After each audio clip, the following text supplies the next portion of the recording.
मेरी प्यारी माँ बहनों, कोई लाख मोहब्बत जता दे, कोई लाख सोशल मीडिया पर आकर के मोहब्बत का दावा कर दे, कोई जान देने की बात कर दे, मैं कहता हूं दुनिया की किसी की मोहब्बत इतनी बड़ी कैसे होगी कि आपके ईमान को छोड़ने पर आपको आमादा कर देती है। एक मुसलमान लड़की इस्लाम को छोड़ देती, ऐसा कैसे हो गया? अरे अल्लाह की मोहब्बत तो ऐसी होती है कि हजरत सुमैया रज़ी अल्लाह ताला अन्हा, उनके जवान बेटे के सामने उनको बरहना कर दिया गया, उनको नंगा कर दिया गया, उनके बदन से कपड़े उतार लिए गए और सुमैया को धमकी दी गई, ऐ सुमैया अब भी बाज आ जा, अब भी मोहम्मद का दीन छोड़ दे, अब भी इस्लाम छोड़ दे, वरना तुझे जान से हाथ धोना पड़ जाएगा। सुमैया सुमैया अल्लाह के दीन को छोड़ने को तैयार नहीं हुई और अल्लाह की राह में सबसे पहले शहीद होने वाली खातून का दर्जा पा जाती हैं। और बड़ी बेदर्दी से अबू जहल बर्छी मार के हजरत सुमैया को उनके जवान बेटे के सामने बरहना हालत में शहीद कर देता है। मेरे प्यारे भाइयों, मेरी प्यारी माँ और बहनों, अल्लाह की मोहब्बत तो ये होती है। अल्लाह कह रहा अगर तुम मुर्तद हो जाओगे हम ऐसी कौम पैदा करेंगे जो अल्लाह से मोहब्बत करती है और अल्लाह उनसे मोहब्बत। जो गंगा से नमूदार होती है और आंखों को सुरमई बना देती है। मोहतरम हजरात, वक्त का हिस्सा बड़ी तेजी से गुजर रहा है। हम अपना सफर जारी रखे हुए हैं, वापस होते हैं वादी गंगा की तरफ, जिसके शादाब नज़ारे कैफ व मस्ती का सुरूर लिए हुए एक मुसाफिर को रुकने पर मजबूर कर देती है, जिसे हम सुबह बनारस के नाम से याद करते हैं। उसी वादी गंगा की मौजों से खेलने वाला एक जाबाज खतीब अपने अनोखे अंदाज और बेहतरीन लबो लहजे के साथ लोगों के दिलों पर हुक्मरानी कर रहा है। बंगाल, यूपी, बिहार, मुल्क का कौन सा हिस्सा है, कौन सा खित्ता ऐसा है जहां पर उसके बयान का चर्चा न हो रहा? मेरी मुराद शेख अब्दुल गफ्फार सल्फी हफिजुल्लाह से कि आप तशरीफ लाएं और माइक का जलवा अफरोज हों। ऐ जाने बहार जलवा दिखाने के लिए आ, इस कासे गुलशन को सजाने के लिए आ, बेताब निगाहों का भरम टूट न जाए, इस सोई हुई महफिल को जगाने के लिए। मौसूफ से गुजारिश करता हूं कि आप माइक पर तशरीफ लाएं और अपने हुस्न कलाम से हम सामीन को महजूज फरमाएं। अस्सलामु अलैकुम व रहमतुल्लाहि व बरकातुहू।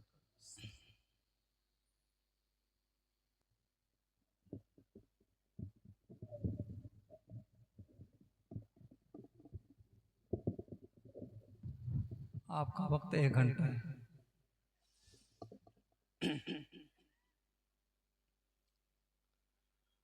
अल्हम्दुलिल्लाह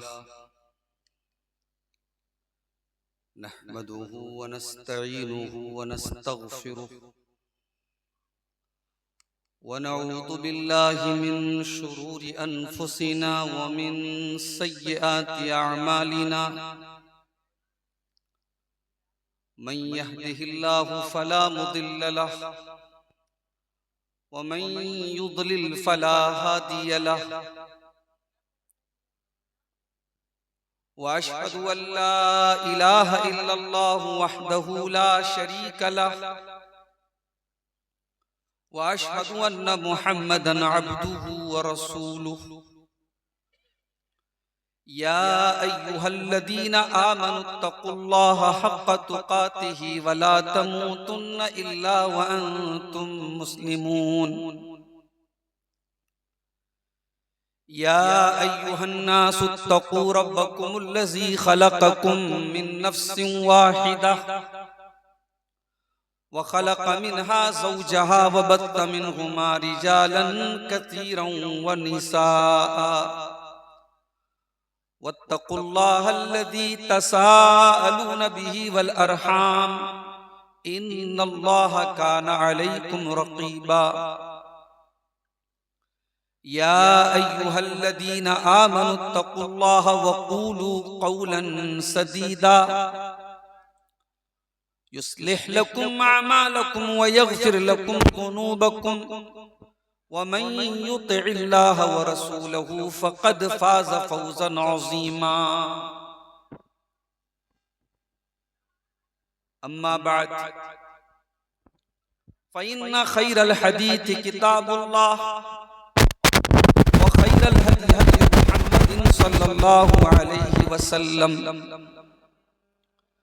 व शर्रल उमूरि मुहदसातुहा व कुल्ल मुहदसतिन बिदअह व कुल्ल बिदअतिन ज़लालह व कुल्ल ज़लालतिन फिन्नार। अऊज़ु बिल्लाहि मिनश शैतानिर रजीम। बिस्मिल्लाहिर रहमानिर रहीम। या अय्युहल्लज़ीना आमनू मन यर्तद्द मिनकुम अन दीनिही फसौफ़ यातिल्लाहु बिक़ौमिन युहिब्बुहुम व युहिब्बूनहु अज़िल्लतिन अलल मुमिनीन अइज़्ज़तिन अलल काफ़िरीन युजाहिदून फ़ी सबीलिल्लाहि व ला यख़ाफ़ून लौमत लाइम ज़ालिक फ़ज़्लुल्लाहि युतीहि मन यशा वल्लाहु वासिउन अलीम।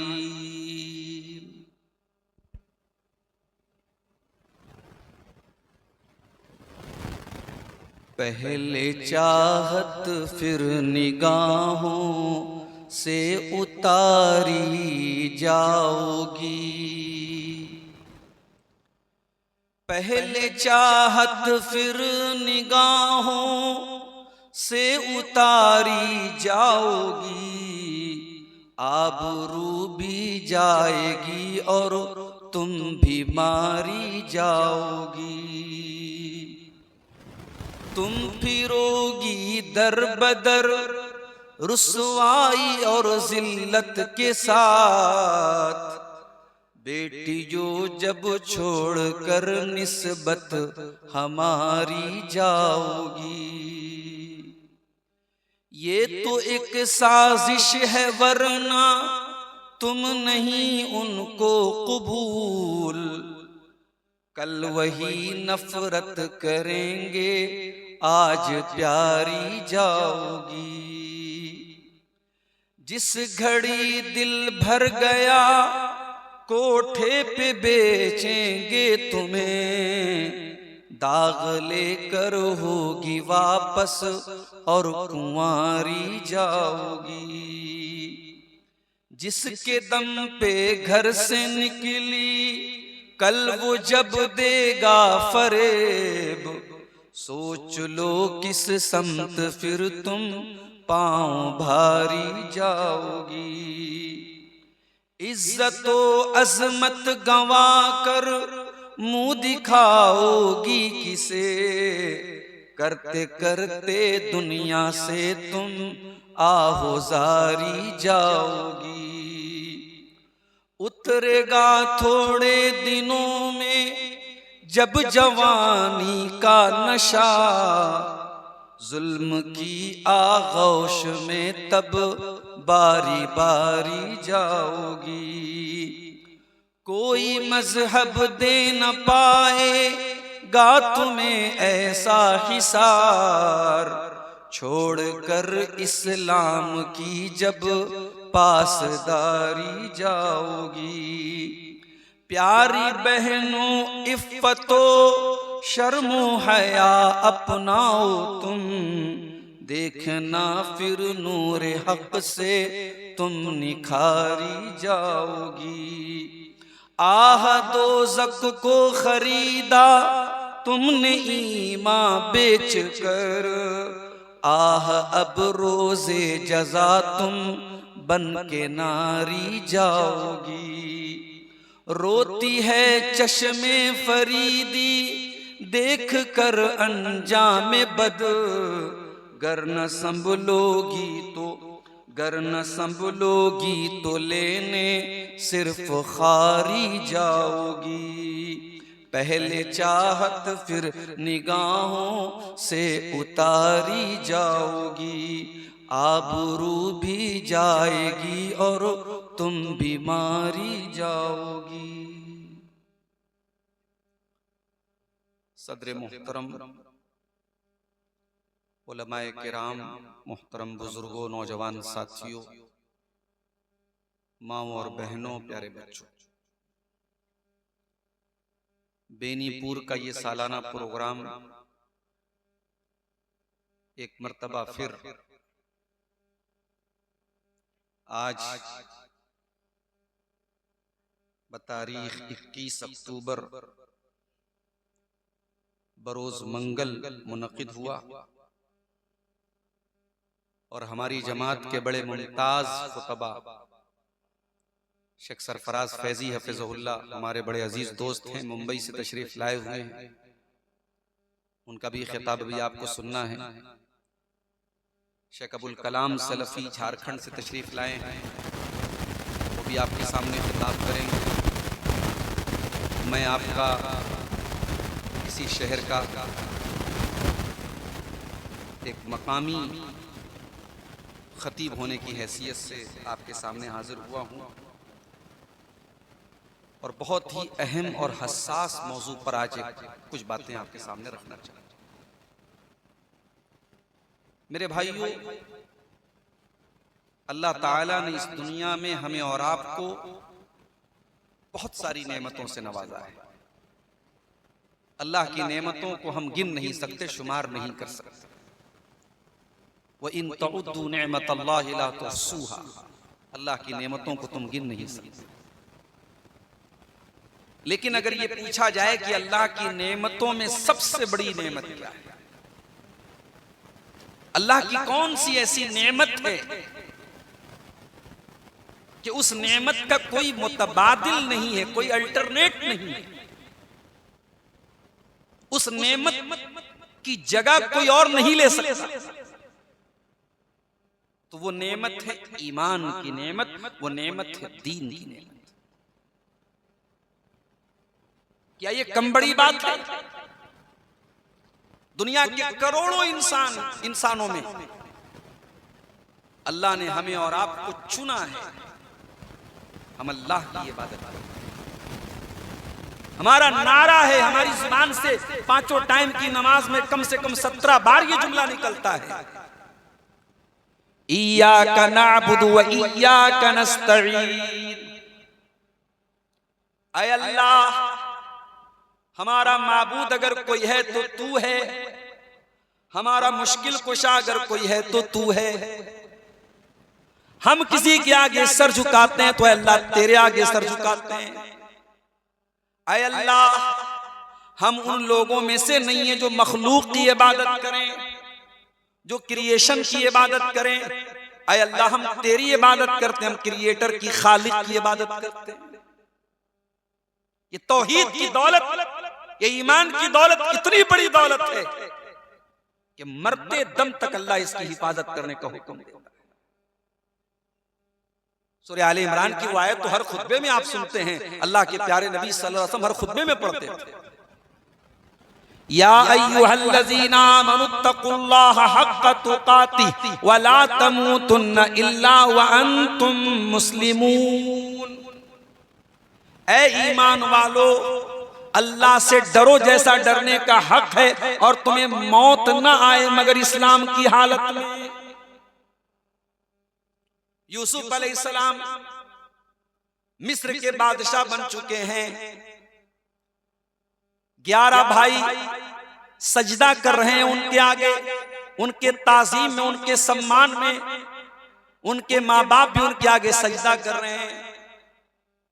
इतने बड़े सल्तनत और बादशाहत के मालिक होने के बावजूद और इतना बड़ा ऊंचा मर्तबा पाने के बावजूद, मैं यहां यह वजाहत कर दूं कि हजरत यूसुफ अलैहिस्सलातु वस्सलाम की शरीयत में किसी के एहतराम में और ताज़ीम में और सम्मान में सजदा करना जायज था।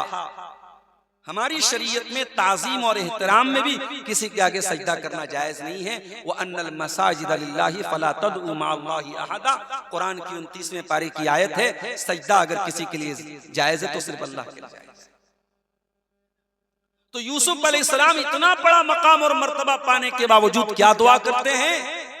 तवफ़्फ़नी मुस्लिमा, ऐ अल्लाह मुझे इस्लाम की हालत में दुनिया से उठाना, मुसलमान बना करके दुनिया से उठाना, वो अलहिकनी बिस्सालिहीन, और अपने नेक बंदों में मुझको शामिल कर देना। इतनी बड़ी दौलत है ये। शायद दुनिया में इस दौलत की हमें कदर ना हो, क्योंकि ये दौलत तो हमें बिन मांगे मिली है। हमने कोई रिसर्च नहीं की, कोई तहकीक नहीं की, दुनिया के मज़ाहिब का मुताला नहीं किया। हमारे माँ बाप मुसलमान थे, हम भी मुसलमान हो गए। हमें तो शुक्र अदा करना चाहिए। कभी अपने माँ बाप के लिए दुआ के लिए हाथ उठाओ तो अल्लाह का शुक्र अदा करो। अल्लाह ने मुसलमान माँ बाप के घर में पैदा किया है। माँ बाप मुसलमान थे, उन्होंने अपना इस्लाम आपको ट्रांसफर किया है, उन्होंने आपको भी मुसलमान बनाया है। ये ईमान की दौलत चाहने से नहीं मिलती है मेरे साथ। हजरत नूह अलैहिस्सलाम का बेटा ईमान नहीं लाया, नूह अलैहिस्सलाम ने बहुत चाहा, बेटा उनकी आंखों के सामने डूब गया। अल्लाह के दुश्मनों के साथ, काफिरों के साथ, मुशरिकों के साथ समंदर में डूब गया, पानी में डूब गया। हजरत नूह अलैहिस्सलाम अल्लाह से दुआ करते हैं, अल्लाह इन्नबनी मिन अहली, मेरा बेटा भी तो मेरे परिवार का हिस्सा है, मेरी फैमिली का हिस्सा है। तूने वादा किया था तू मेरे परिवार को बचाएगा, ऐ अल्लाह मेरा बेटा क्यों नहीं बचा। अल्लाह की तरफ से जवाब आया, इन्नहु अमलुन गैरु सालिह, ऐ नूह तेरे बेटे का अमल ठीक नहीं था, तेरा बेटा मोमिन नहीं था, तेरा बेटा ईमान नहीं लाया था। हजरत इब्राहीम अलैहिस्सलाम अपने बाप के लिए चाह करके भी ईमान की दौलत नहीं ले सके। लूत अलैहिस्सलाम अपनी बीवी को मुसलमान नहीं बना सके। अल्लाह के आखिरी नबी जनाब मोहम्मद रसूलुल्लाह सल्लल्लाहु अलैहि वसल्लम आखिरी सांस तक अबू तालिब को कलमा पढ़ाने की कोशिश करते रहे, मगर वो कलमा नहीं पढ़ पाए। ईमान की ये दौलत हमें हमारे चाहने से नहीं मिलती है मेरे साथ। अल्लाह जिसको चुनता है, अल्लाह जिसको तौफीक देता है, उसको ईमान की ये दौलत मिलती है। अल्लाह का शुक्र अदा कीजिए, अल्लाह ने हमें और आपको अहले ईमान बनाया, इस्लाम पर चलने वाला बनाया, तौहीद पर चलने वाला बनाया। और मैं एक बार फिर कहता हूं, शायद दुनिया में आपको इस नेमत की कद्र न हो मेरे प्यारे, लेकिन कल कयामत के दिन जब अल्लाह की बारगाह में हम जाएंगे, वहां इस नेमत का एहसास होगा। कुरान कहता है, इन्नल्लज़ीना कफ़रू व मातू व हुम कुफ़्फ़ारुन फ़लन युक़बल मिन अहदिहिम मिलउल अर्दि ज़हबा व लव इफ़्तदा बिही, कि जो लोग ईमान के बगैर दुनिया से चले जाएंगे, कुफ्र की हालत में चले जाएंगे, अल्लाह का इनकार करने वाले होंगे, रसूल का इनकार करने वाले होंगे, कयामत का इनकार करने वाले होंगे, और उसी हालत में उनको मौत आ जाएगी। जो ईमान के बगैर दुनिया से जाएंगे, कल कयामत के दिन अगर वो जमीन भर के सोना भी अगर दे करके बचना चाहे अल्लाह के अजाब से, तो नहीं बच पाएंगे। उलाइका लहुम अज़ाबुन अलीम व मा लहुम मिन नासिरीन, अल्लाह कह रहा है उनको दर्दनाक अजाब मिलेगा और उनका कोई मददगार नहीं। इतनी बड़ी दौलत है ये ईमान। जब ईमान की दौलत इतनी बड़ी दौलत है, तो क्या हमारा ये दायित्व तो नहीं है, हमारी ये रिस्पॉन्सिबिलिटी नहीं है, हमारी ये जिम्मेदारी नहीं है कि हम इसे अपनी आने वाली नस्लों को भी मुंतकिल करें, खुद भी इसकी हिफाजत करें और अपने बच्चों और बच्चियों को भी ये सबक सिखा करके जाएं कि इस दौलत की कदर करें। इब्राहीम अलैहिस्सलाम अपनी औलाद के हक में दुआ करते हैं, वजुनुबनी व बनिया अन नाबुदल असनाम, इलाहुल आलमीन मुझे और मेरे बच्चों को बुत परस्ती से बचाना, शिर्क से बचाना। याकूब अलैहिस्सलाम का आखिरी टाइम है, 12 बेटों के बाप हैं, उन्हीं के 12 बेटों को बनी इसराइल कहा जाता था।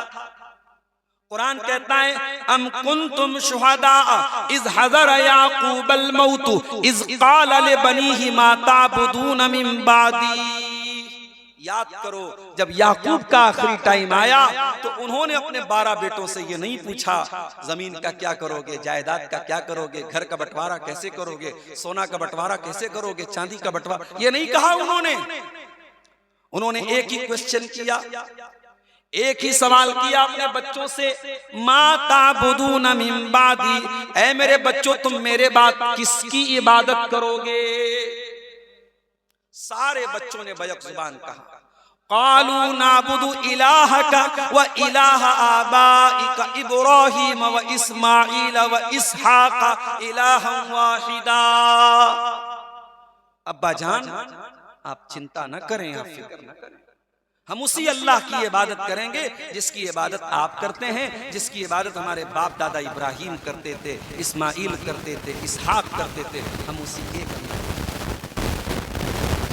तो तौहीद की हिफाजत करो मेरे प्यारे साथी, ईमान की हिफाजत करो और अपनी आने वाली नस्लों को सिखाओ ईमान खुद। मगर आज अफसोस किस बात का है,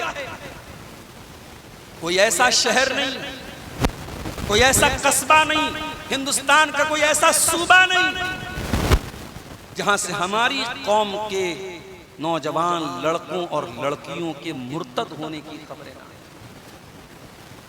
अभी मैं कहाँ गया था हाल ही में, जगह का नाम याद नहीं आ रहा है, वहाँ एक नौजवान जो पुलिस थाने में आना जाना है, गालिबन मऊ का था, मुझसे कहने लगा मौलाना हर महीने में 12, 13, 15 केस मेरी आंखों के सामने आते हैं जब मुसलमान लड़की गैर मुस्लिम लड़के के साथ भाग जाती है और इस्लाम छोड़ देती है, मुर्तद हो जाती है। ये कोई छोटा मोटा मसला नहीं है। आपकी कौम की बेटियां मुर्तद हो जाएं, ये कोई छोटा मोटा मसला नहीं। और मुझे माफ कीजिएगा, तकरीरों से ये मसला हल नहीं,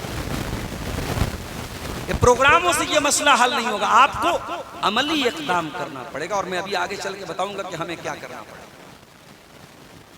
तकरीरों से माहौल बनेगा, तकरीरों से मोटिवेशन मिलेगा, तकरीरों से ज़हन बनेगा, मगर आपको कुछ काम करना पड़ेगा। आपको खामोश तमाशाई बन के देखने से ये फितना रुकने वाला नहीं है मेरे प्यारे से। और अभी हालात दिन ब दिन बुरे हो रहे हैं और होंगे। अल्लाह के प्यारे नबी की हदीसें मौजूद है, पेशनगोई की है। आपने फरमाया सतकूनु फितनुन अल काइदु फीहा खैरुम मिनल काइम वल काइमु फीहा खैरुम मिनल माशी वल माशी फीहा खैरुम मिनस साई। ऐसे फितनों का दौर आने वाला है, जो बैठा है वो खड़े होने वाले से बेहतर है, जो खड़ा है वो चलने वाले से बेहतर है, जो चल रहा है वो दौड़ने वाले से बेहतर है। ऐसे फितनों का दौर आएगा। आपने फरमाया युस्बिहुर रजुलु मोमिनन व युमसी काफिरा, सुबह को मोमिन होगा एक इंसान, लेकिन शाम होते होते काफिर हो जाएगा। शाम को मोमिन होगा, सुबह होते होते काफिर हो जाएगा। 12 घंटे भी उसके ईमान की वैलिडिटी नहीं होगी, 12 घंटे भी अपने ईमान को नहीं बचा। इसलिए नहीं कि उसकी गर्दन पे तलवार रखी जाएगी, इसलिए नहीं कि उसके जान माल पर खतरा होगा। आपने फरमाया यबी दीनहु बिअरज़िन मिनद दुनिया, दुनिया के चंद टकों के बदले अपने दीन का सौदा कर लेगा, अपने ईमान का सौदा कर लेगा। इर्तिदाद का ये फितना क्यों पैदा हो रहा है? आइए इसका जवाब हम कुरान में,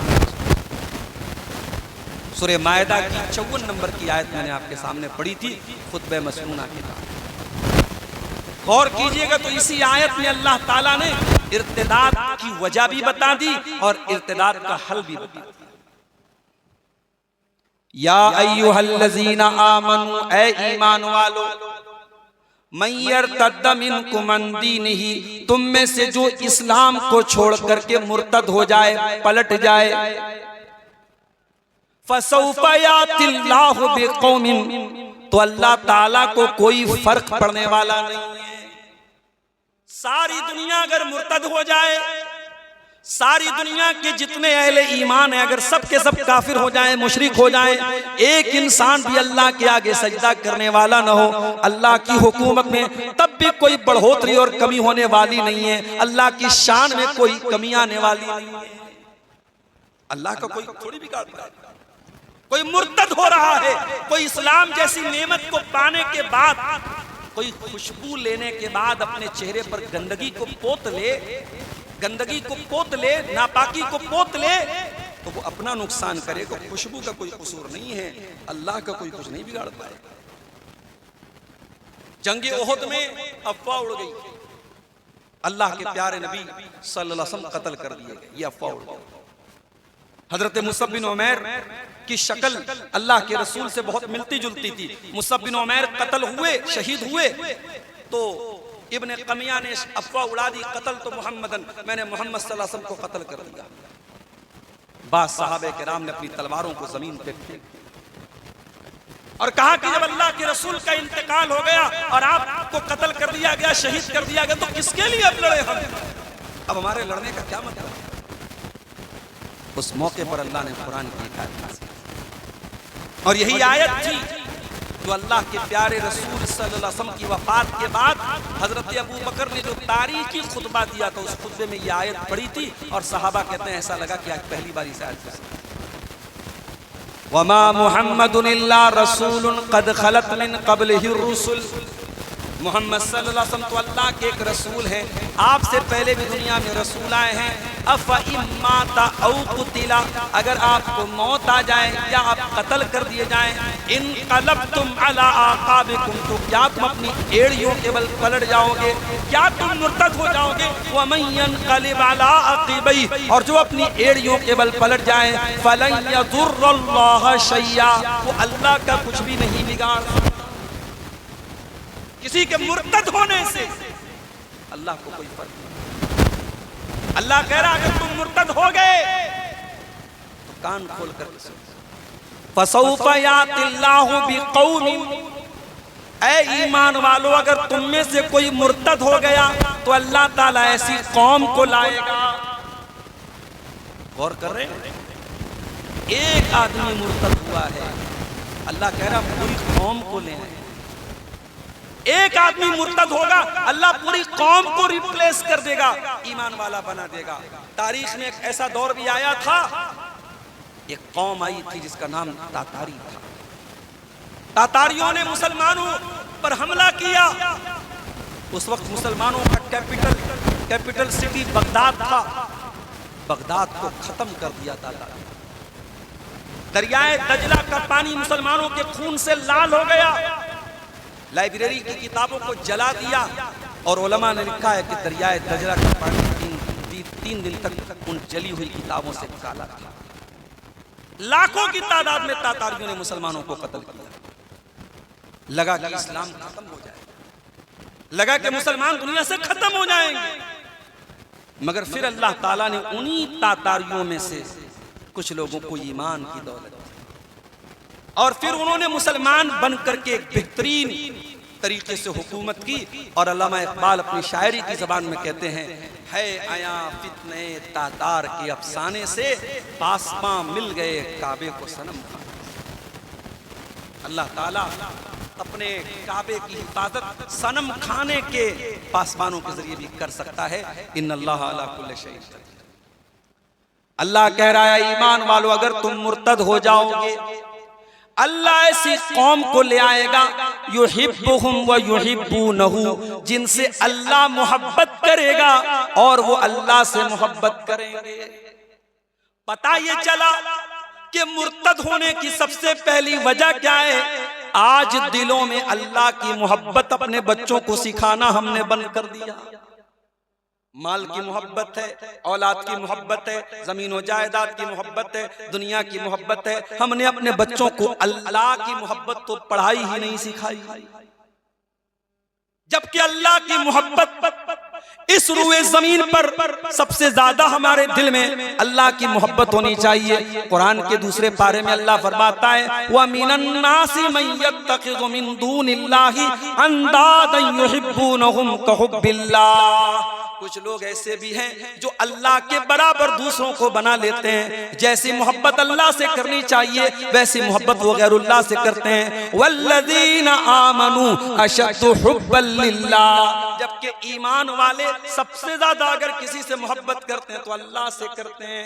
मेरे प्यारे भाइयों, जब अल्लाह से आप मोहब्बत करेंगे तो कभी अल्लाह की तौहीद को छोड़ के नहीं जाएंगे, कभी अल्लाह का दर छोड़ के नहीं जाएंगे। न माल आपका ईमान बिगाड़ पाएगा, न दुनिया की तकलीफें आपका ईमान बिगाड़ पाएगा।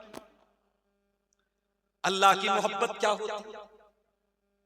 अल्लाह की मोहब्बत का अगर जायजा लेना है, कभी रात के सन्नाटे में किसी मकान के कमरे में तहज्जुद पढ़ने वाले इंसान को देखो, उसको क्या पड़ी है? दुनिया आराम से बिस्तर पे सो रही है, वो अल्लाह का बंदा रात को 2 बजे उठ करके वजू कर रहा है और अल्लाह की बारगाह में रो रहा है, आंसू बहा रहा है।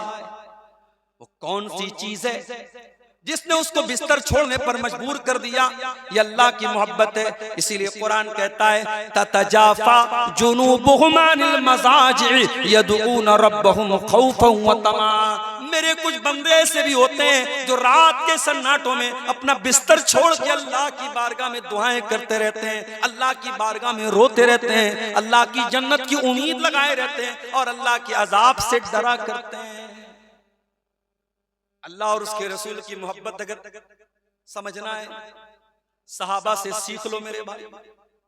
मौका आया, बेटा अपने बाप के ऊपर तलवार चलाने को तैयार है, मौका आया बाप अपने बेटे से लड़ने को तैयार है, मौका आया अपना घर बार छोड़ के जाने को तैयार है।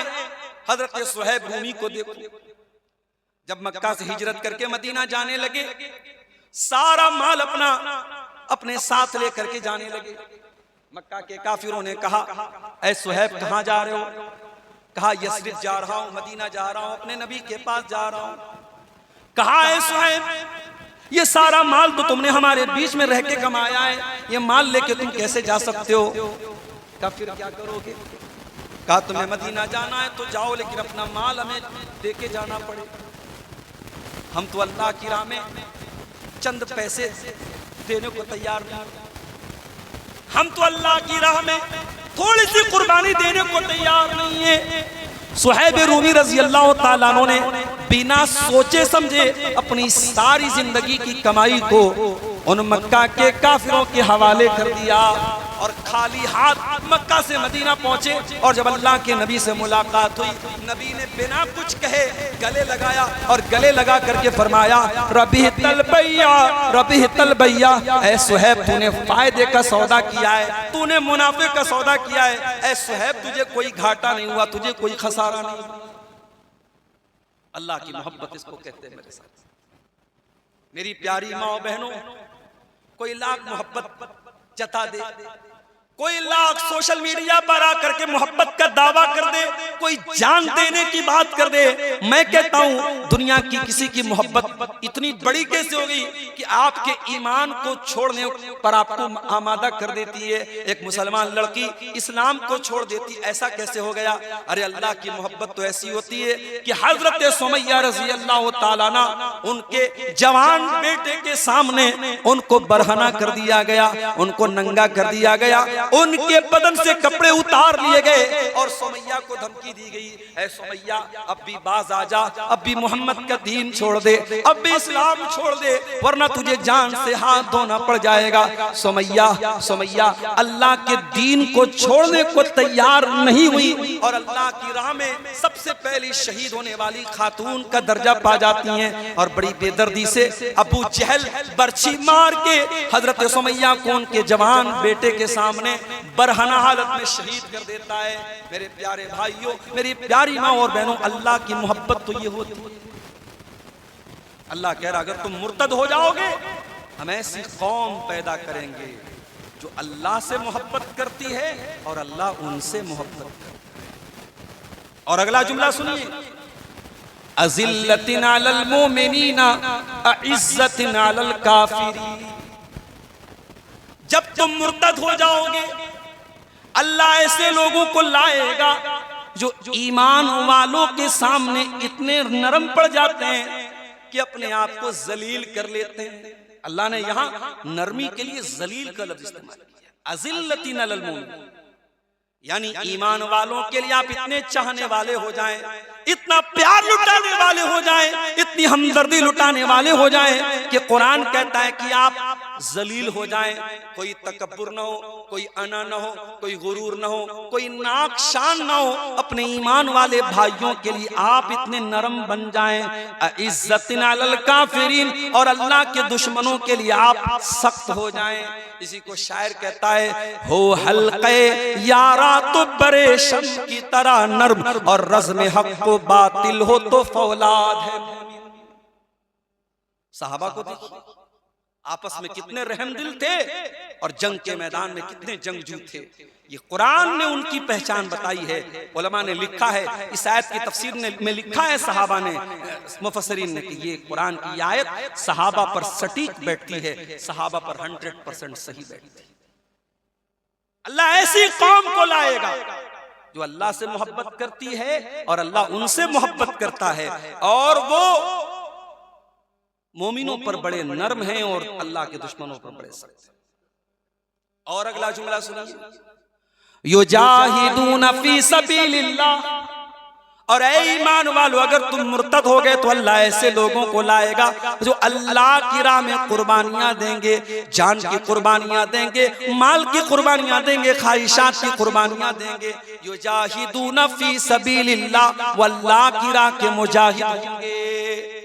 वला यखाफून लौमत लाइम, और अल्लाह की, जब अल्लाह के दीन का मामला आ जाएगा, वो किसी ताना मारने वाले के ताने की परवाह न करेंगे, किसी बुरा भला कहने वाले की बुराई की परवाह न करेंगे, किसी मलामत करने वाले की मलामत की परवाह नहीं करेंगे।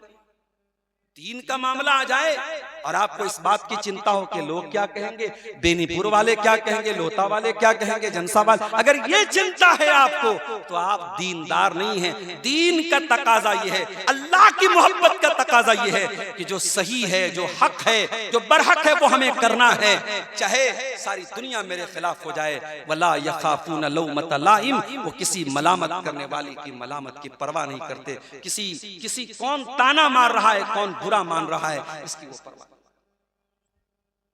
हमारी कौम की बेटियां आज मुर्तद हो गई। ये मसला कोई छोटा मोटा मसला नहीं है मेरे साथ। इसकी वजह क्या है? ये क्यों बड़ी तेजी से हमारी कौम के बच्चे और बच्चियां मुर्तद हो रहे हैं?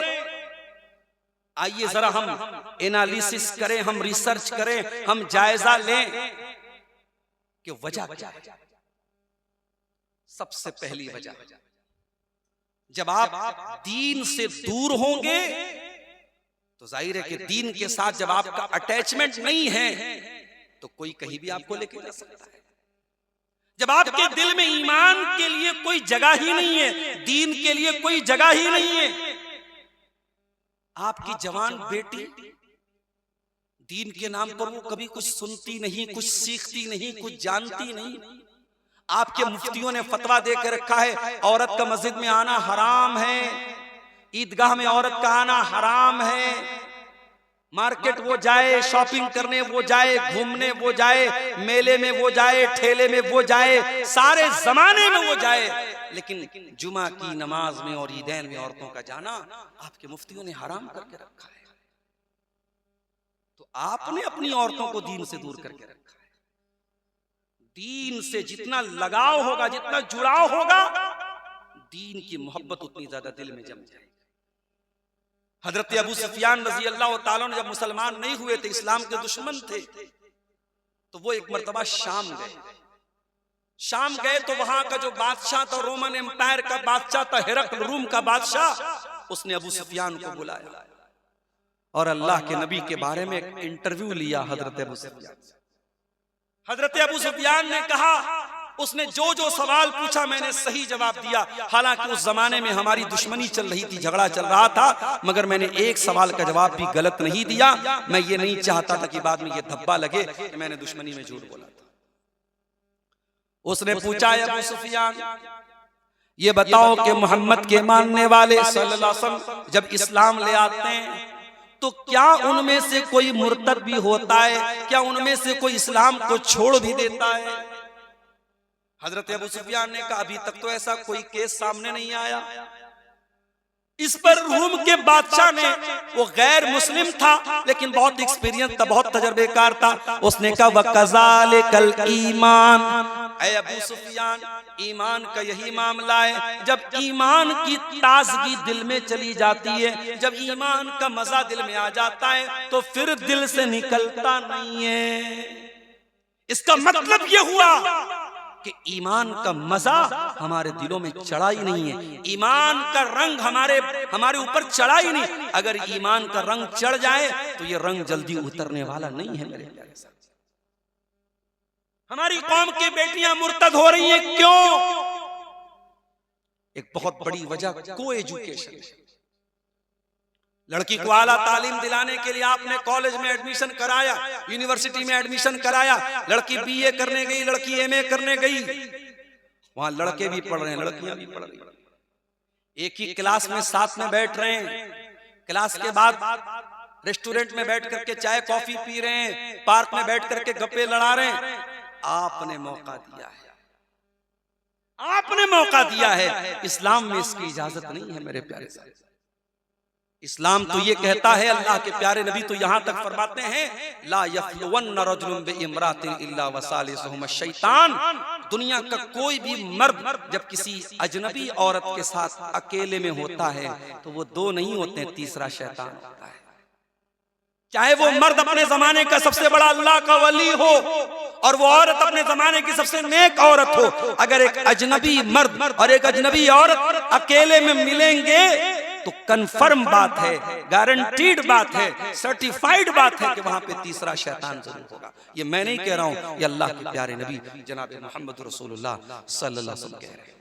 और इसी हदीस को सामने रखकर उलमा ने लिखा कि देवर और भाभी का अकेले सफर करना ठीक नहीं है, जायज नहीं है। जीजा और साली का तन्हाई में मिलना जायज नहीं है। कजिन्स का आपस में मिलना, खाला के लड़के लड़कियों का, चाचा के लड़के लड़कियों का, मामू के लड़के लड़कियों का, जवान लड़के लड़कियों का आपस में तन्हाई में मिलना जायज नहीं है। जब कोई अजनबी मर्द औरत अकेले में मिलेंगे, तीसरा वहां पे शैतान होगा।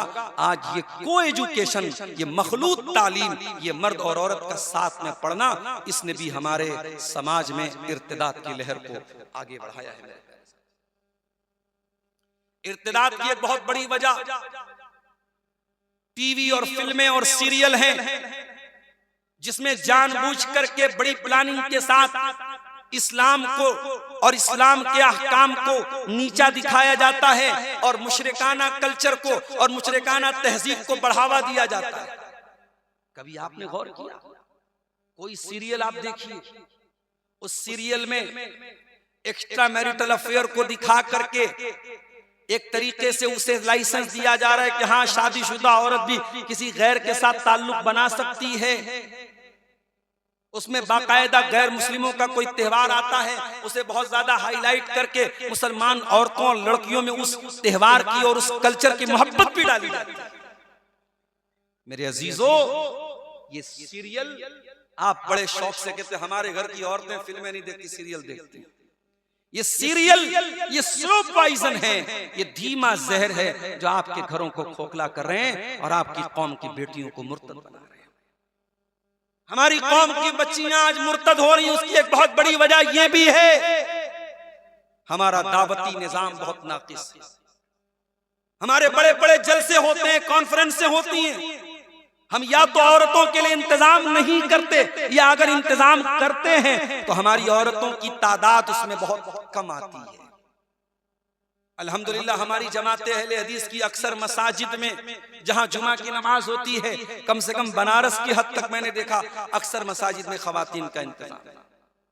मगर बनारस के बाहर में दूसरे इलाकों में गया, अहले हदीसों में भी इस चीज की कमी है। बहुत सारी जगहों पर मैंने देखा कि लोगों क्या तसव्वुर ही नहीं है औरतों का मस्जिद में आने का, जुमा की नमाज। बनारस से बहुत करीब गाजीपुर का इलाका है। गाजीपुर के गांव में ईदैन की नमाज, पूरा गांव अहले हदीस है, ईदैन की नमाज होती है, औरतों का कोई इंतजाम नहीं। पिछले साल वहां के नौजवानों ने मुझसे राब्ता किया, कहा मौलाना हम लोग हिम्मत करके इस साल इंतजाम कर रहे हैं, आप किसी तरीके से मौका निकाल के आकर के ईद की नमाज पढ़ा दीजिए। मैंने कहा चलो भाई ठीक है, मैं कोशिश करूंगा, आ जाऊंगा।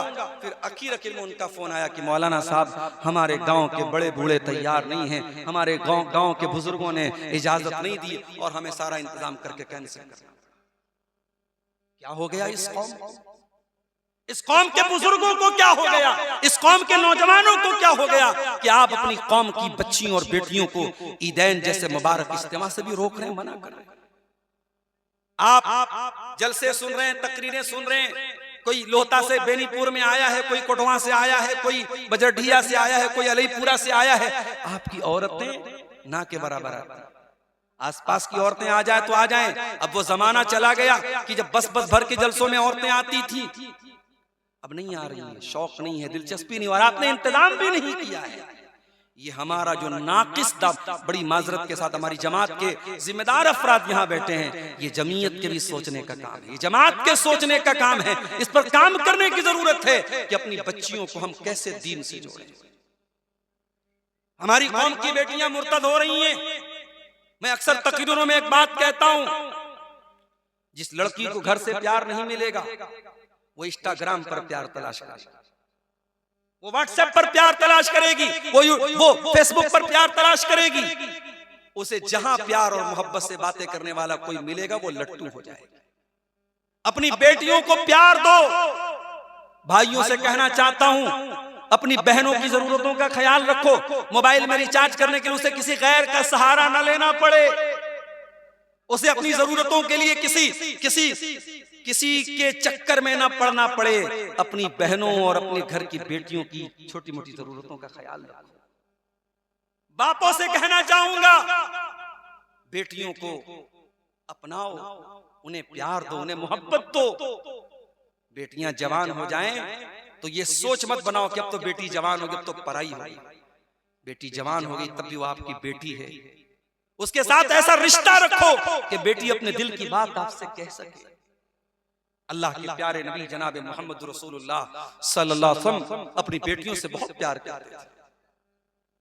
सही बुखारी की रिवायत है, हजरत आयशा फरमाती हैं, जब आपकी बेटी हजरत फातिमा आपसे मिलने के लिए आती थी, रहबा, अल्लाह के नबी अपनी बेटी का वेलकम करते थे, इस्तकबाल करते थे, खड़े हो जाते थे, अपनी बेटी का हाथ पकड़ के चूम लेते थे और अपने बगल में अपनी सीट पर अल्लाह के नबी अपनी बेटी को बिठाते थे। हमारे लोग बोलते हैं शादी हो गई, बेटी तो पराई होती है। बेटी कभी पराई नहीं होती। इस्लाम में बेटी कभी पराई नहीं होती। पराई आपने बनाया है, आपने एक सोच बनाई कि बेटी की शादी कर दी, अब हमसे कोई मतलब नहीं। अरे इस्लाम तो आपके मरने के बाद आपकी प्रॉपर्टी में भी आपके बेटे का आधा हिस्सा आपकी बेटी का करार। अब आप ना दे वो अलग बात है। तरावी की रकात 8 से ज्यादा नहीं होनी चाहिए, आमीन का वॉल्यूम पूरा होना चाहिए, रफुल यदैन बराबर होना चाहिए, हाथ बिल्कुल सीने पर होना चाहिए। वरासत में बहन बेटी का हिस्सा नहीं देंगे। क्यों भैया, नमाज में अहले हदीस हैं आप, वरासत में अहले हदीस नहीं आप? क्या वरासत के अहकाम ऑप्शनल है? चाहो तो अमल करो, चाहो तो न करो। वरासत के अहकाम ऑप्शनल नहीं है, वरासत के अहकाम कंपलसरी है। अल्लाह ने वरासत का कानून बयान किया तो फरमाया वतिल्का हुदूदुल्लाह, ये अल्लाह का कानून है, तोड़ोगे तो सजा पाओगे, जहन्नम में जाओगे। तो बेटी से रिश्ता तो मरने के बाद भी कायम है। बेटी आपकी प्रॉपर्टी की वारिस है, आप नहीं देते हैं। आपके बनारस में, आपके समाज में रिवाज नहीं है, वो अलग बात है, मगर शरीयत में उसका हक है और हिस्सा है, ये अलग बात है। कि आज आपने एक ढकोसला बनाया है कि जब बिकेगा तब देंगे, ये कोई मसला नहीं है। माफ करना, ये कोई मसला नहीं है शरीयत का कि आपकी जायदाद जब बिकेगी तब उसमें आपकी बेटी वारिस बनेगी। और एक और अहम चीज, हमारी कौम की बेटियों के मुर्तद होने की वजह हमारी महंगी शादी। छोटी मोटी शादी करने में भी आज लाखों रुपए का खर्च है। सोने की कीमत 1.5 लाख के करीब पहुंच रही है, और इतने तोले सोना होना जरूरी है आपके समाज के स्टेटस के हिसाब से। इतने बारातियों को खिलाना जरूरी है, इतना जोड़ा कपड़ा देना जरूरी है। ये जो रस्में हैं, ये जो रिवाज हैं, इन रिवाजों ने आपकी शादियों को महंगा किया। और जब शादियां महंगी हो गई तो बेटियों की उम्रें निकलने लगी। बेटी 30 साल की हो गई, बेटी 32 साल की हो गई। जो लड़की 20 साल की उम्र में जवान हो रही है, शादी आप 30 साल की उम्र में कर रहे हैं। जो लड़का 20 साल की उम्र में जवान हो रहा है, शादी आप 35 साल की उम्र में कर रहे हैं। ये जो शादियों में देर हो रही है और ये आपकी जो शादियां महंगी हैं, इससे भी बहुत सारे मसाइल पैदा हो रहे हैं मेरे साथ। आप यकीन करें, मुझे बाज नौजवानों ने बताया कि बनारस के कुछ होटलों में या पार्कों में या शॉपिंग मॉल में उन्होंने जब किसी मुसलमान लड़की को किसी गैर मुस्लिम के साथ देखा, लड़की का पीछा किया, उसके घर तक गए, उसके माँ बाप से बात किया, तो कुछ लड़कियों के माँ बाप ने तो कहा कि हमें कोई फर्क नहीं। कुछ लड़कियों के बेगैरत माँ बाप ने कहा हमारी बेटी क्या कर रही है, हमें कोई मतलब नहीं। बाज घरों में शौहर नाकारा है, शराबी है और घर चला रही है, औरत जॉब कर रही है, गैर मर्दों के बीच में ऑफिस में काम कर रही है। इससे भी उस लड़की के, उस औरत के गैरों के साथ ताल्लुकात बन रहे हैं। ये तमाम चीजें जिम्मेदार हैं। अगर आपके नौजवान नाकारा होंगे, आपकी के समाज का मर्द नाकारा होगा, तो औरत के कदम बहकेंगे। ये बात मेरी नोट कर लीजिए। जिस घर का नौजवान लड़का, उसकी नजर सही नहीं होगी, उसका कैरेक्टर सही नहीं होगा, वो लड़कियों से दोस्ती करेगा, उसकी गर्लफ्रेंड्स होंगी, तो उसकी बहन के भी कुछ बॉयफ्रेंड्स होंगे। ये बात याद रखिए। आप आम बबूल का पेड़ लगा करके आप आम तो नहीं काट सकते मेरे प्यारे। जिस घर के नौजवान बेगैरत हो जाएं, जिस घर का बाप बेगैरत हो जाए, उस घर की बेटियों को बेगैरती से बचाना बहुत मुश्किल है। अल्लाह के प्यारे नबी फरमाते हैं, सलासतुन ला युकल्लिमुहुमुल्लाहु यौमल क़ियामति वला युज़क्कीहिम वला यंज़ुरु इलैहिम। 3 ऐसे बदनसीब लोग हैं जिनसे अल्लाह ताला कयामत की न तो बात करेगा, न उनकी तरफ देखेगा, न उनको पाक और साफ करेगा। उसमें से एक आदमी वो भी होगा, आपने फरमाया अद्दय्यूस अल्लज़ी युक़िर्रु फी अहलिहिल खुबुस, जिसके घर में गंदा काम हो रहा हो, बेहयाई का काम हो रहा हो, उसको कोई फर्क न पड़ता हो। ये दय्यूसियत, ये बेगैरती, ये भी आपके घर को तबाह करती है और आपकी कौम की बेटियों को इर्तिदाद की तरफ लेके जाती है। और एक बहुत अहम वजह आपको अंदाजा नहीं है, आपके घर में सेंध लगाई जा चुकी है, आपकी तिजोरी का ताला टूट चुका है, आपको लूटा जा रहा है और आपको खबर नहीं है। बड़ी प्लानिंग के साथ ऐसी टीम तैयार की गई जो उर्दू जबान सीख रही है, जो कुरान की कुछ आयतों को सीख चुकी है, जिसे मालूम है मुसलमान लड़कियों को कैसे मायल करना है, कैसे जाल फेंकना है, कैसे इस्लाम की तारीफ करके ये दिखाना है कि हम इस्लाम से बहुत प्रभावित हैं, बहुत मुतासिर हैं। और जब वो लड़कियां चैटिंग करने लगे, बातें करने लगे, तो फिर उनको लालच दे करके कैसे इस्लाम से निकालना है। आपकी बेटियां मोबाइल की दुकानों पर रिचार्ज करने जाती है, वहां से उनके मोबाइल नंबर नोट किए जाते हैं। पूरी एक टीम काम कर रही है और उसको बाकायदा फंडिंग की जा रही है। मेरे प्यारे साथियों, मुनज़्ज़म साजिशें भी रची जा रही हैं और आप हाथ पर हाथ धरे बैठे हैं। बहुत हुआ तो सोशल मीडिया पर किसी लड़की का वीडियो वायरल कर दिया, ये आईपी मॉल में पकड़ी गई, ये जेएसवी मॉल में पकड़ी गई, ये बाइक पर फलां के साथ जा रही थी। बस ये हमने बस यही काम किया है। हल क्या है? ये हमारी तकरीर का आखिरी हिस्सा है कि इस मसले का हल क्या है, अपनी लड़कियों को हम इर्तिदाद के इस फितने से कैसे बचाएं, ये हमारी तकरीर का सबसे मेन पॉइंट है। इस पर आप जरा सा गौर कीजिए। बेटियों को हम पालते हैं, आपके घर में बेटी है, मेरे घर में बेटी है। बेटी का होना बहुत बड़ी नेमत भी है और बहुत बड़ी जिम्मेदारी भी है। बेटियों को प्यार भी देना है, लेकिन बेटियों की तरबियत भी करना है। नबी ने दोनों सिखाया है। आपकी बेटी फातिमा आपसे मिलने के लिए आती हैं, साथ में दामाद भी हैं, हजरत अली भी हैं। दामाद और बेटी को पता चला कि अल्लाह के रसूल के पास कुछ गुलाम आए हैं, कुछ लौंडियां आई हैं। हजरत फातिमा करके कहती हैं, अब्बा जान आपकी बेटी अपने हाथों से चक्की चलाती, हत्ता मजलत यदाया, आपकी बेटी के हाथ पे छाले पड़ गए, हो सके तो कोई गुलाम अपनी बेटी को भी दे दीजिए। हजरत अली ने फरमाया, या रसूल अल्लाह सनौतु हत्ता इश्तकैतु सदरी, इतनी मेहनत करता हूं कि मेरे सीने में दर्द होने लगा है, हो सके तो सपोर्ट के तौर पर मुझे कोई गुलाम दे दीजिए। दुनिया में इंसान को औलाद से प्यारा तो कोई नहीं होता, और नबी की तो एक ही बेटी बची है, सबसे छोटी बेटी है, सबसे लाडली बेटी है, और आकर के अपने बाप के सामने शिकवा कर रही है। मगर तरबियत देखो जनाब मोहम्मद रसूलुल्लाह सल्लल्लाहु अलैहि वसल्लम की। आपने फरमाया, ऐ अली, ऐ फातिमा, ला ओती कुमा, मैं तुम्हें गुलाम नहीं दे सकता। मेरे वो गरीब सहाबा जो मस्जिद में आकर के दीन सीख रहे हैं, कुरान सीख रहे हैं, नमाज सीख रहे हैं, अकीदा सीख रहे हैं, जो मेरे मदरसे के स्टूडेंट्स हैं, ऐ अली, ऐ फातिमा, उन गरीब सहाबा को खाने को लाले पड़े हुए हैं, उनके खाने का अनाज नहीं है, उनके पहनने का कपड़ा नहीं है, जब तक इन गुलामों को बेचकर मैं उनकी जरूरत पूरी न कर दूं, ऐ अली, ऐ फातिमा, मैं तुमको गुलाम नहीं दे सकता। सबक दिया अल्लाह के रसूल ने हमें और आपको, बेटी से प्यार भी करो, और जहां सख्ती की जरूरत पड़े वहां सख्ती भी करो। आप आंखें मूंद लेते हैं। मेरी प्यारी माँ और बहनों, बड़े अफसोस के साथ कहना पड़ता है, लोग कहते हैं कि माएं अपनी बेटियों को खूब पहचानती हैं। बुढ़ापे के जो बाल सफेद होते हैं वो धूप में सफेद नहीं होते, बड़ा तजर्बा होता है माँ। रात में अगर बेटी कंबल के अंदर छुप करके भी किसी से बात कर रही है तो माँ को एहसास हो जाता है। माएं बहुत कुछ जानती हैं, लेकिन जान करके नजरअंदाज करती हैं। मैं ये नहीं कहता हूं कि हर बात पे आप बेटियों का हिसाब लीजिए और बेटियों को मारिए और पीटिए और डांटिए, मगर हर बात को नजरअंदाज भी मत कीजिए।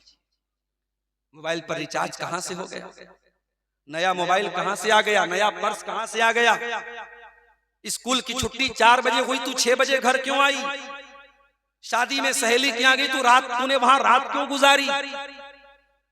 ये वो सवालात हैं जो हमें अपनी बेटियों से करने चाहिए। हमें जवान बेटियों को मुहासबा करना चाहिए मेरे प्यारे।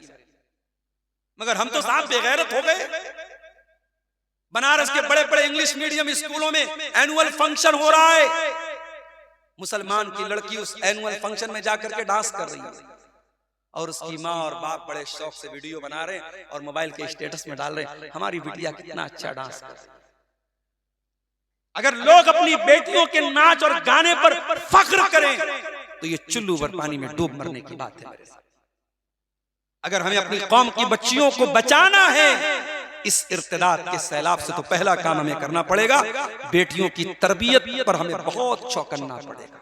वो दौर चला गया जब बेटे और बेटियां पल जाते थे और बच्चे बड़े हो जाते थे और हमें पता भी नहीं चलता। अब बड़ी बारीक नजर रखनी पड़ेगी, बहुत चौकन्ना रहना पड़ेगा। आपके बेटों और बेटियों को खराब करने वाली हजारों चीजें मार्केट में आ चुकी हैं। 3 साल का बच्चा भी यूट्यूब देख रहा है, 10 साल की लड़की स्नैपचैट पर आईडी बना के लड़कों से बात कर रही है, 12 साल की लड़की बॉयफ्रेंड के साथ होटलों में घूम रही है, 14 साल की लड़की होटल के कमरों में पाई जा रही है। आपकी कौम के बेटे और बेटियां कहां तक पहुंच चुके हैं आपको अंदाजा नहीं है मेरे। बहुत चौकन्ना होने की जरूरत है। वालिदैन अपनी जिम्मेदारी को महसूस करें। वालिद होना और वालिदा होना ये सिर्फ एक एजाज की बात नहीं है। माँ के कदमों के नीचे जन्नत है, बाप जन्नत का दरवाजा है। बहुत सुन लिया आपने हदीसें, अब एक और हदीस सुन लीजिए। अल्लाह के नबी ने फरमाया, मा मिन अब्दिन यस्तरईहिल्लाहु रईयतन, जिस बंदे को अल्लाह ताला कोई जिम्मेदारी उसके सर पे डाले और वो इस हाल में मर जाए कि अपनी जिम्मेदारी को सही तरीके से नहीं निभा रहा है, उसके ऊपर जन्नत हराम हो जाएगी। उस माँ के ऊपर जन्नत हराम हो जाएगी जिस माँ ने माँ होने का हक अदा नहीं किया, जिस बाप ने बाप होने का हक अदा नहीं किया। और तीसरा काम हमें करना है, बड़े दर्द के साथ हम कह सकते हैं, उससे ज्यादा कुछ नहीं कह सकते। हमारे बहुत सारे ऐसे भाई हैं जिनकी उलमाए किराम ने मसाजिद में औरतों के आने पर पाबंदी लगा के रखी है। मैं बड़े अदब के साथ उनसे कहना चाहता हूँ, कोई जमाना था जब आपके उलमा ने कहा था मस्जिद में औरत का जाना फितना है, लेकिन आज आपके उलमा, और मैं कई ऐसे हनफी मसलक के उलमा को जानता हूं, सोशल मीडिया पर उनके बयानात मौजूद हैं, उन्होंने कहा कि आज के दौर में औरत का मस्जिद में आना फितना नहीं है, औरत का ना आना फितना है, औरत का आना जरूरी है। आज के दौर में मसाजिद में खास तौर से जुमा के खुतबात, साल में 52 जुमा का खुतबा होता है।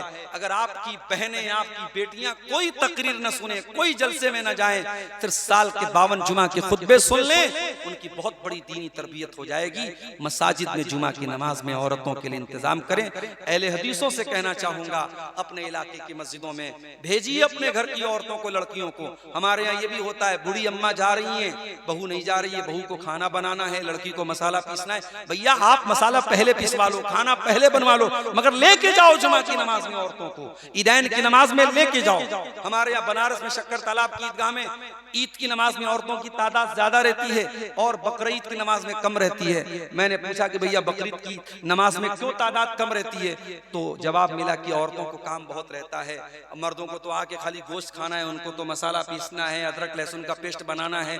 अरे भाई बना लो, पहले से बना लो, बाद में बना लो, लेकिन ईद की नमाज जैसे ईद उल फित्र की नमाज की अहमियत है, वैसे ही ईद उल अजहा की नमाज की अहमियत है। ईदैन की नमाज में जरूर लेकर के जाइए, औरतों को मसाजिद में लेके जाइए।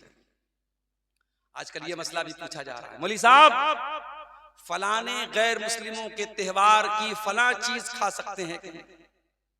अब ये बताना पड़ेगा। अकीदे वला और बरा, भाई टॉलरेंस अलग चीज है। हमारा दीन हमें टॉलरेंस सिखाता है, हमारा दीन हमें ये सिखाता है कोई अगर अपने मजहब पर अमल कर रहा है हम उसको छेड़ेंगे नहीं, उसे तकलीफ नहीं पहुंचाएंगे, उसके किसी मजहबी काम में हम कोई रुकावट नहीं डालेंगे। अपने मजहब पर वो अमल करे, हम अपने मजहब पर अमल करेंगे। टॉलरेंस अलग चीज है, कंप्रोमाइज अलग चीज है। हम अपने गैर मुस्लिम भाइयों के साथ हर तरीके से टॉलरेंस के लिए तैयार है, मगर अकीदे से कभी कॉम्प्रोमाइज मत करना। जिस चीज में शिर्क हो रहा हो उसकी मुबारकबाद आप दें, उसकी खुशियों में आप शामिल हो। मेरे प्यारे साथियों, ये आपके ईमान की गैरत ने कैसे गवारा किया। कुरान कहता है वइज़ क़ाल इब्राहीम लिअबीहि व क़ौमिही इन्ननी बराउम मिम्मा ताबुदून। याद करो जब इब्राहिम ने अपने बाप से भी कह दिया, अपनी कौम से भी कह दिया, मैं तुम्हारे माबूदों से बरी हूं, तुम जिनकी इबादत करते हो मेरा उनसे कोई ताल्लुक नहीं है। तो शिर्क से बरात और ईमान के साथ ताल्लुक, इसको कहते हैं वला और बरा। इसको मेरे भाइयों सीखो और जानो और अपने बच्चों को सिखाओ। और आखिरी चीज, घरों में दीनी माहौल पैदा, घरों में दीनी माहौल पैदा कीजिए। और वो दीनी माहौल कैसे पैदा होगा? जब आपको फिक्र होगी कि मेरी बेटी क्या पहन रही है, मेरा बेटा मुंह से क्या निकाल रहा है, मेरी जवान बेटी नमाज पढ़ रही है कि नहीं पढ़ रही है, घर से पर्दे में निकल रही है कि नहीं निकल रही है। जिस घर में दीनदारी होगी वहां हर छोटी छोटी चीज का ख्याल रखा जाए। हमारे यहाँ तो साफ दीनदारी का भी ढकोसला है और गैरों के कल्चर को भी अपनाया जा रहा है। मुसलमानों के घरों में सालगिरह मनाई जा रही है, एनिवर्सरी मनाई जा रही है, वैलेंटाइंस डे मनाया जा रहा है। याद रखो मेरे भाई, बच्चों को केक साल भर खिलाओ, कोई मसला नहीं है, मगर ये कि हम उसकी पैदाइश के दिन ये तसव्वुर करें और हम एक पार्टी करें और उसको हम उसके जन्मदिन को हम मनाएं, माफ करना, ये इस्लाम का कल्चर नहीं है। हमें इससे बचना है, इससे हमें बचना है। हमें अपने घर को अगर दीनदारी का सबक हमने पढ़ाया है तो हम अपनी बच्चियों को बताएं कि हमारे दीन का क्या तकाजा है, हमारी शरीयत का क्या। और ये भी याद रखो, बाज लोग बड़े इत्मीनान से बैठ जाते हैं, हमारी लड़की तो गर्ल्स कॉलेज में पढ़ती है। आपकी लड़की गर्ल्स कॉलेज में पढ़ती है, ठीक है, अच्छी बात है, मगर ये काम आपकी लड़की के साथ पढ़ने वाली लड़कियों में ऐसी लड़कियां भी हैं जो बड़ी बेहया और फाहिशा किस्म, जिनके कई लड़कों के साथ नाजायज ताल्लुकात हैं, जो इंस्टाग्राम पर फर्जी आईडी बना के लड़कों को फंसाती हैं। और उन लड़कियों के साथ जब आपकी लड़की पढ़ेगी, उठेगी, बैठेगी, उनकी सहेली बनेगी, तो उनसे एक असर तो हासिल करेगी। उसको आप कैसे कंट्रोल करेंगे? इसलिए अपने बच्चों और बच्चियों की संगत पर भी बहुत नजर रखें। अगर आपको ये लग रहा है कि ये लड़का सही नहीं है, अपने लड़के को उसकी संगत से बचाओ, वरना आपकी जिंदगी भर की कमाई और तरबियत, एक गलत संगत, आपके लड़के और लड़की की गलत संगत एक पल भर में आपकी जिंदगी भर की तरबियत को बर्बाद कर देती है। संगत का बहुत असर पड़ता है। कुरान कहता है कयामत के दिन इंसान पछताएगा और कहेगा कि ऐ काश मैंने फलां को अपना दोस्त न बनाया। तो ये चंद बातें इर्तिदाद के फितने के ताल्लुक से मैंने आपके सामने रखी हैं। आखिर में यही कहूँगा मेरे प्यारे साथियों, इस मसले को हम हल्के में न लें। हम अपनी बेटियों को इस तूफान से बचाने के लिए हम मेहनत करें, और जो कौम के बड़े लोग हैं, पैसे वाले लोग हैं, बच्चियों के लिए अच्छे तालीमी इदारे, बनारस में आज ज़रूरत है, हमारी कौम के पास तालीमी इदारों की कमी है। मुसलमानों के इलाकों की पहचान रेस्टोरेंट से हो रही है। हमारे यहाँ चिकन बहुत अच्छा मिलता है, हमारे यहाँ जो है फला कबाब बहुत अच्छा मिलता है, फला कीमा की पूड़ी, ये हमारी पहचान है। हमारे इलाके हमारी मुसलमान लड़कियां कोचिंग करने गैरों के इलाके में जाएं, ये शर्म की बात है, ये हमारे लिए सोचने की बात है। और ऐसा नहीं कि हमारी कौम के पास पैसे की कमी है। जब शादियों में 4-4 तरीके का स्टार्टर लगाया जाता है और 5-5, 10-10 लाख का लोन बुक किया जाता है, तब समझ में आता है कि इस कौम के पास पैसे की कमी नहीं है। कमी है तो शऊर की कमी है, कमी है तो अपनी कौम के मुतालिक सोचने की कमी है, कमी है तो अपने मुस्तकबिल को लेकर के फिक्र की कमी है। दुआ है रब्बुल आलमीन से लाल आलमीन हम सबको अपनी कौम की बच्चियों के बारे में, उनके मुस्तकबिल के बारे में सोचने की तौफीक अता फरमाए। रब्बुल आलमीन आज के इस प्रोग्राम को जिन भाइयों ने मुनक्किद किया है, उनकी इस कोशिश को कबूल फरमाए। अल्लाह कहने सुनने से ज़्यादा हम सबको अमल की तौफीक अता फरमाए, ईमान पर जिंदा रखे और ईमान पर हमारा खात्मा फरमाए। आमीन। व आखिर दावाना अनिल हम्दुलिल्लाहि रब्बिल आलमीन। वस्सलामु अलैकुम व रहमतुल्लाहि व बरकातुहू।